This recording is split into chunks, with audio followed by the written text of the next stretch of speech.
Good evening from Grand Valley Farm. It's February 18th, 2025, about 5:15 in the evening, and it's really cloudy, getting dark early. Got all the animals fed, and those two goats in the barn. They got their grain that they've been wanting all day. Harold's happy.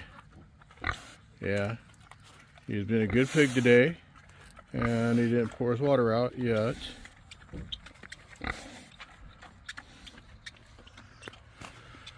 Yeah, it's really not very nice out here. It's like 34 degrees, I believe.